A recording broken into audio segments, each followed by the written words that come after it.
All right, guys, in our backyard, we have a bit of a secret garden, or it's my food forest, but it's a secret food forest. Hey guys, welcome back to Garden and Grease. If we haven't met yet, my name's Nikki, and here on our channel, we talk about all things related to turning our suburban-sized backyard lot into our backyard homestead. And backyard homestead means vegetables we grow, fruit, flowers, you name it, any way we can help turn our property into something that feeds us and possibly our community. So we're passing our vegetable garden beds, which are a mess because I was trimming the tomatoes. And just walking to the back of the yard. This is where our fire pit area is. We have some more vegetable gardens. And a pile of stuff that needs burned.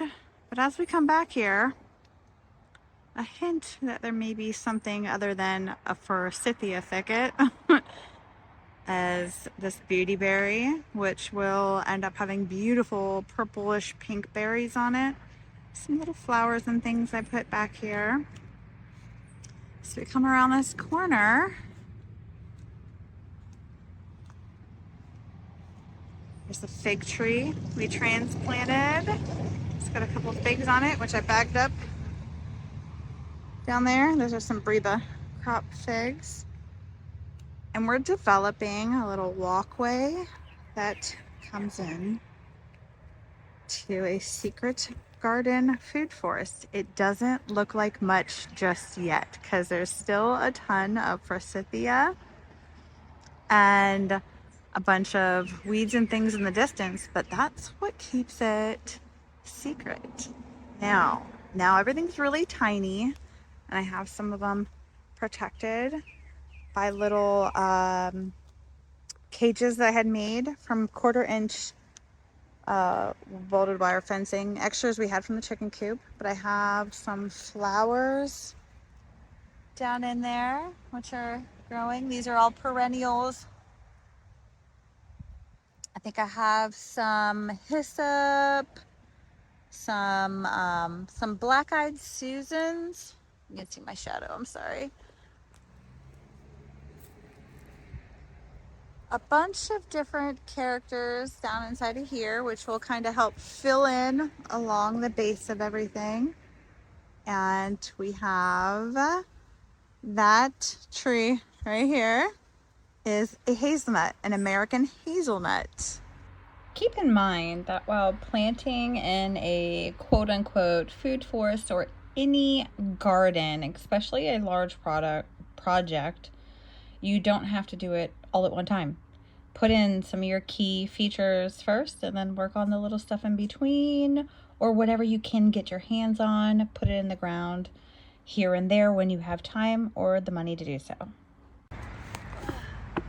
You can see it's got a whole bunch of side shoot, and they'll do that a lot. They're gonna get a ton of branches off around the side.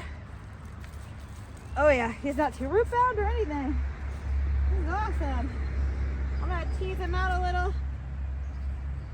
Okay, so that's our American hazelnut. He blends in with everything like he always belonged here. Let's see what he looks like walking through here. Coming down the path, we look off to the right. There he is. He blends in really well right underneath a walnut tree. So I'd like to get a couple of those. I think that would be nice. Maybe have one there behind that one. But down in here we have some native flowers which we put in. I still have the tag, the wild geranium down in there. This was all here that kind of expanded. This right here and here is wine berries, so part of the food forest that was already here. We have mulberry trees around. We have black walnut trees actually just lining the entire property. We have black raspberries. That's what these bluish stemmed colored ones are. And those will be ready for harvest soon. See, some of them are getting darker. I actually ate a couple the other day. They were really good. So let me come back here a little. So when we pass the fig, which is like our opening, and some wineberry on the right, the path comes through. Now it's gonna arch all the way through here, but it also has a path going this way. Now if we went this direction, we have sage down here, doing pretty good. We haven't had very much rain lately, and I don't have hoses or anything that make their way back here, so sometimes I come back with a watering can. Some little Joe Pye weed is a smaller version. He needs some more water. He's wilting a little. We've got, which one's this? I got some yarrow underneath of here, and I cage these because we have a lot of rabbits back here. And I planted some squash. So I have winter squash planted down in there, and that'll take over pretty well. I planted a couple, but only the one came up. We have a lot of weed pressure back here, so I need to take care of a lot of that. And we put in a pawpaw. So I'm gonna show in this video putting in our pawpaws, and we have a, which I don't have a lot of hope for this little guy, a clearance gooseberry we put in. I have a couple other gooseberries that I had gotten from trade that aren't looking all that great. Another pawpaw, and their placement's intentional. I'm not taking out all this forsythia just yet. I like that the forsythia is a nice little border around the outside, and it kind of hides the fact that we're gonna have so much fruit growing back here. It's a secret little fruiting garden. This forsythia will end up coming out. It's very, very old. It's been pruned quite a bit, but right now it's helping the nursery effect, shading and helping out the pawpaw, which needs a lot of shade when they're young. Now, and I've been clearing space from all these invasive species, so it's been a lot of work.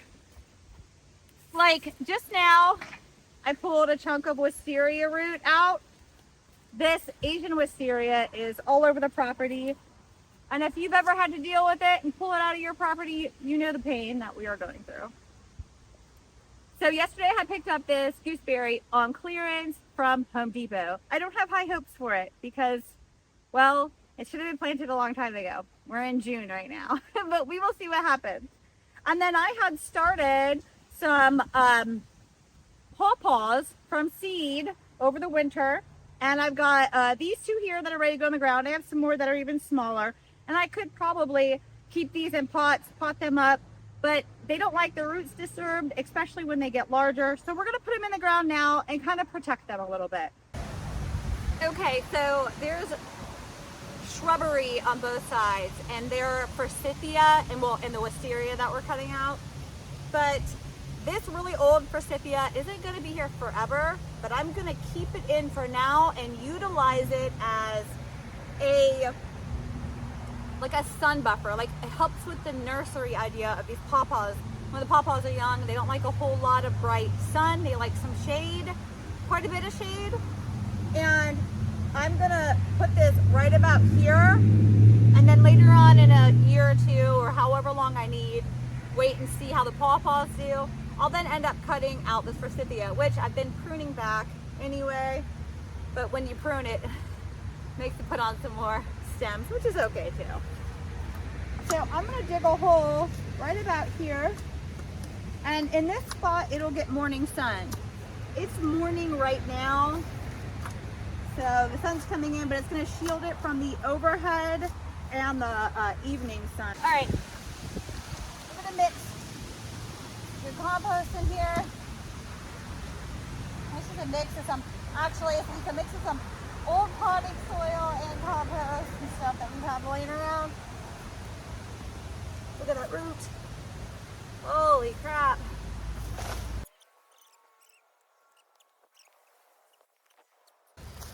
You guys see this root? Wisteria root? I just pulled that out. Oh, they go all over. Oh my gosh. I'm glad to have gotten that out. All right, so I brought you guys in closer. This is my little pawpaw. I don't know the species, like, I mean, not the species, but the cultivar that it is. It was a seed from a pawpaw fruit from the neighbor. She didn't know what kind of pawpaw it was either. But I cold stratified it in December and then put it in soil. No, I started cold stratification in September. In December, I finished it and put it in some soil. The seed rooted, and then we potted it up. And you can see there's a ton of roots in here, and it really needs to get into some kind of soil, either a bigger pot or in the ground. There's a seed that it literally shed the hull of its seed. Okay, so we've cleaned this area up, and I don't like to give them too much fertilizing product, but I'm gonna give them a little, just like a sprinkling of all-purpose garden product. Mix it in here. I'm gonna make that hole nice and loose, really deep. So them roots, because it sends down a really deep taproot. That's why they're really sensitive with a transplant. I think maybe next year I'll try to throw some seeds in the ground and mesh over it so that animals can't get to it. I think that's what I might end up doing. Okay. Take this guy. I always nestle in between the plants with my fingers and just give a gentle squeeze. Luckily his roots aren't popping out of the holes and causing problems and tearing. Woo! Do you see that taproot he has? I'm gonna be very gentle. Oh, buddy. Let me make that hole a little deeper just in case.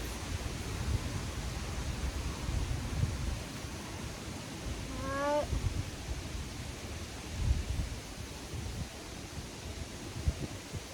My wonderful husband made me a planter out of a log because we had a tree felled almost a year and a half ago now. Hell, I don't know, a year ago. And so he made me this planter with his chainsaw out of this log. And when he did that, it created a lot of shavings. So I'm going to take those shavings actually and put it around here, and I'll help hold the moisture in for them. I'm going to water them in really good in a moment. But over here, I'm going to plant that gooseberry. So I'm going to give them a little bit of fertilizer down in here too. Not very much left of that. And let's see what these roots look like. So the gooseberry on clearance rack, it was $10.98 and I got it for 50% off. And gooseberries will grow around the black walnut trees. So that is why I chose to pick one of these up. I had gotten some off of trade from somebody and they're not looking so hot. So I'm gonna plant them, but I don't have a lot of hope. And this isn't looking super hot either. I mean, it honestly looks kind of dead and moldy, so you know, but it was like $4, $5, $5.50 or whatever. I'm throwing it in the ground. We'll see what happens.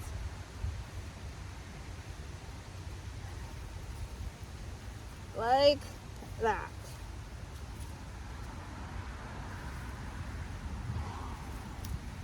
Okay, we're gonna mulch over that as well.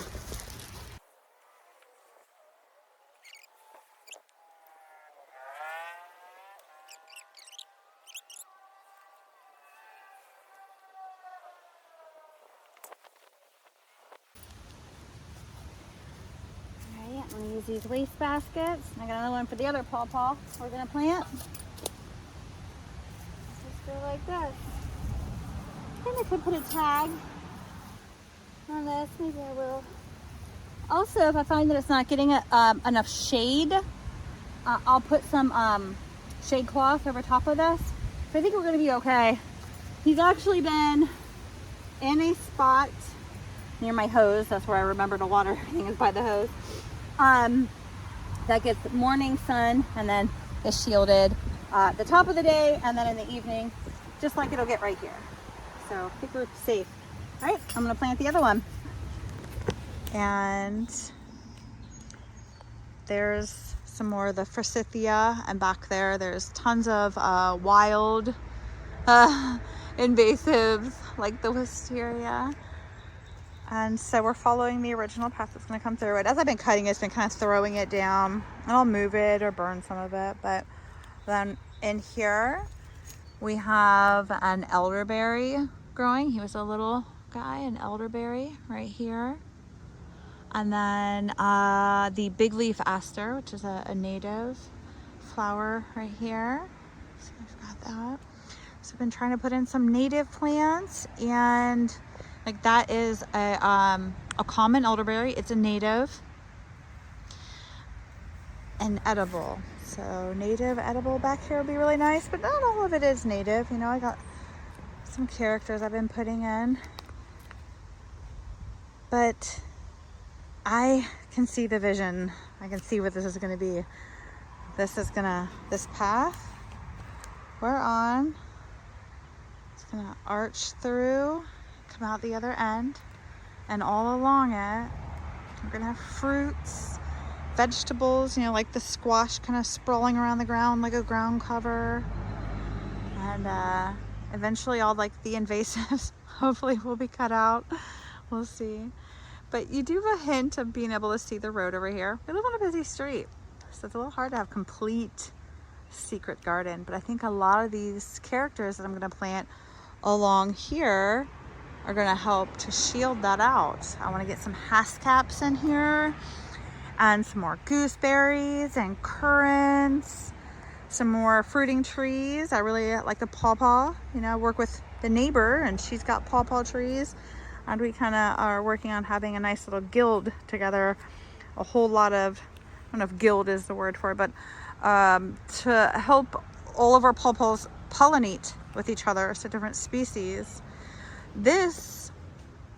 All this wood is going to get burned or cleared out along with this pile. We've just been kind of trying to work on these areas as much as we can.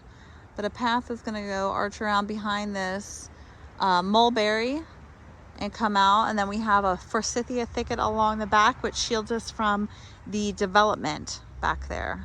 So we're like in a little cocoon here with all these big black walnuts and tons of mulberries, which are technically invasive around here. There's so many of them.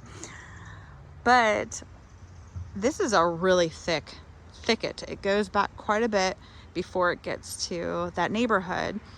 And I want to do a path going in the middle of it and start replacing forsythias, but keep a few, you know, but replace forsythias with fruiting trees back here. And so this whole area is kind of really overgrown with a lot of the black raspberries and the wineberries, which is all edible. So we're pulling food from something that is kind of overrun at the moment, and will eventually be something a little bit more curated but edible and still wild at the same time, and just a little easier to get into. And that's the problem with a lot of like patches like this, is it's hard to really get to all of your fruit, especially when it's literally growing on top of a pile of sticks, which a couple months ago all you saw was this massive mound of sticks, and now it's just covered with berries, which I mean is wonderful because it's food, but it's very hard to get to all of it. But I'd like to have a little path with edible trees and bushes around it, a lot of currants and things like that, and be kind of working on it a little bit, like here. Beyond this is actually a geum, which for me is a weed. For some it is a flower that they intentionally plant. I believe it's like a native possibly, but I have so much of it everywhere, and it just kind of looks a little weedy to me, but bugs like it, so that's good. We have our apricot here, so we've been protecting our apricot. Yeah, so just adding bits and pieces here to get the ball rolling. We cleared out a bunch of little forsythias that had started growing here, like a little nursery of them, and we've been actually selling them to help purchase more of the plants that we do want in here. And this is one of our garden spaces for squash and stuff. I just kind of threw a couple little flowers in every now and then for a pop of color, because everything is very green back here right now, which is wonderful. Little green cocoon, but like a little pops of color every now and then. And then, you know, this is, I call it the grandma black walnut. She's probably the biggest one we have on our piece of property. Hello, the littles are getting along with most of the bigs. We have an issue with one of the bigs. She's been a really bad bully. We've been separating her. But then over here, we've added to this part of our quote unquote food forest. This is a pawpaw. He's a year older than the other ones we had put in the ground in this video, and been adding little characters to go with it. This is some Solomon seal, and that's a native Solomon seal, but we have a bunch of Virginia creeper down here too. Right here. Now, this may seem like a really weird place to want to put it. I have black walnut trees overhead and some others. It's a bit shaded over here, but my neighbor has pawpaw trees right on the other side of this fence, multiple pawpaws. And we're kind of working together to create a really nice pawpaw guild that will help to pollinate each other. And pawpaw is one of actually really few plants that actually thrive near a black walnut tree. And if you haven't heard me talk about it like on every freaking video, the black walnut trees put out a toxin called juglone, and it's an allelopathic tree. The toxin kills off other plants in the area so that it's not fighting for competition in any way. But the pawpaw, along with there's quite a few plants you can still grow near them, but a lot of our regular annual veg is a no-go. Apples, pears, no. There's a lot of things you can't, but quite a few things that you can grow near it. But to thrive is a whole nother thing. And the pawpaw will thrive right next to black walnut trees. And when the pawpaw is really young like this, it just cannot stand bright, direct sunlight. So having the shade of the black walnuts and the other trees right around here will actually help a lot. Another thing, when it comes to early spring, it will get plenty of sunlight in the early spring, especially when it starts to get flowers on it, which will take many years, and its initial period of growth, because the black walnut tree is one of the last trees to actually get its leaves. So the early spring, our property is actually really sunny, but after that, after the black walnuts get their leaves, you can tell I'm in the shade right now. Our whole property is lined in black walnut trees.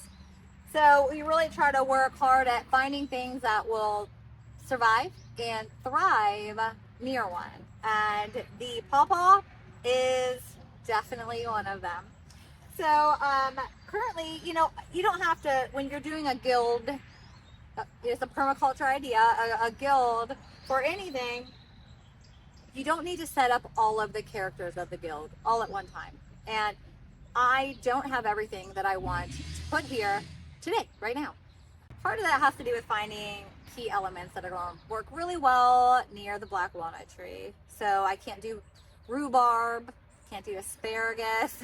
There's a lot of things that I do in other areas of the yard in hopes that they're far enough away from the black walnut that they'll be okay, and only time will tell on those.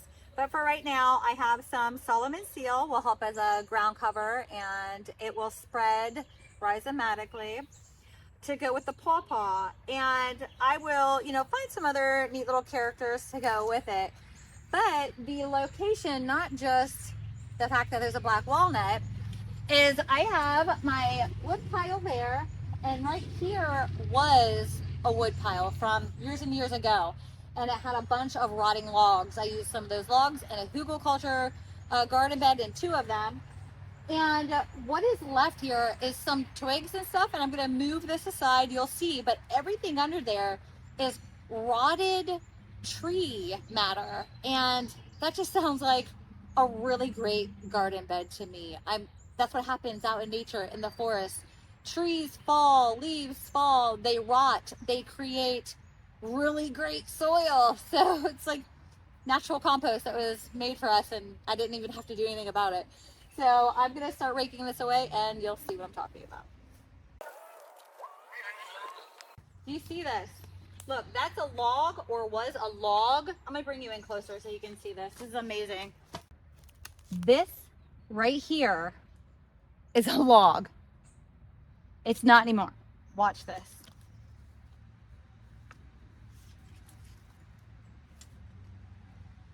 Look at that. I mean, who needs to put down wood chips when you have that? That's just, if you want to talk about how you know, why it's so great to put wood chips on top of your garden beds, and it'll break down over time and create really wonderful soil. Here is like, look at this amazing example of that. That was a log. You can see a chunk of it over here still. It's falling apart too. How amazing is that?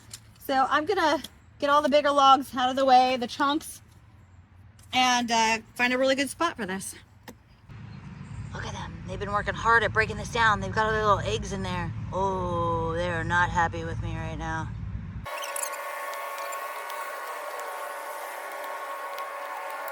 This is really great because we have really dense clay soil here. So finding little areas like this that the broken down wood has really just made this area soft. I mean, I'm digging hard because I'm digging like little roots and things, but though the soil is very clay, look at how it's got a nice mixture of the broken down bark and wood. It's beautiful. The height, it says, look at 15 to 20 feet tall, up to at most 30 to 40 feet. And in this kind of area, I don't expect it to get 30 to 40 feet. We're going to probably be on the shorter end of things, mainly because of the competition, in the shade. A spread of 15 to 20 feet wide. Oh, so I got these from the native plant sale, which I think I said already. I'll link that in the description. But it says that it's a host plant for the zebra swallowtail. I like that it actually says the host plants, and I guess I didn't pay attention to that on the other tags. I'm going to.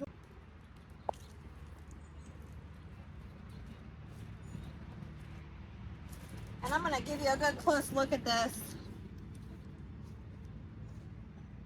So you see it's actually circling in there. Not necessarily a great thing, especially for the pawpaw.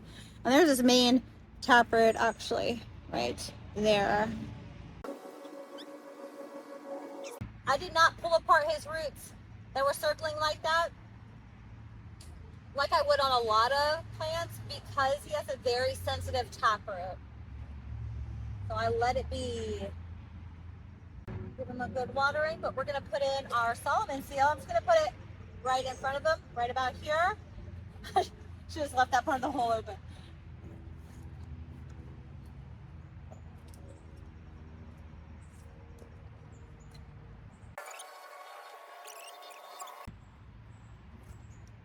And this is the Solomon seal. Oh, I don't see where it says on here what the host plant, what it's for. Let's not have a specialty insect.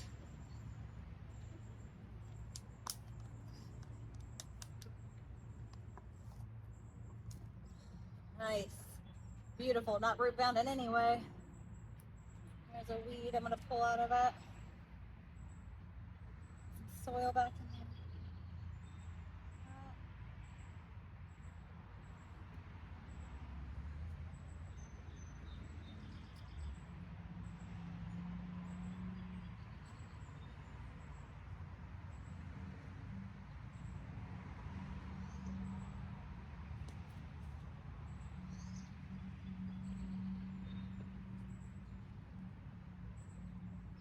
put their tags there so we can always know. And I'm gonna end up putting some mulch around all these. Even though the soil is essentially made of mulch. Speaking of, let me just pull some of that good stuff over here.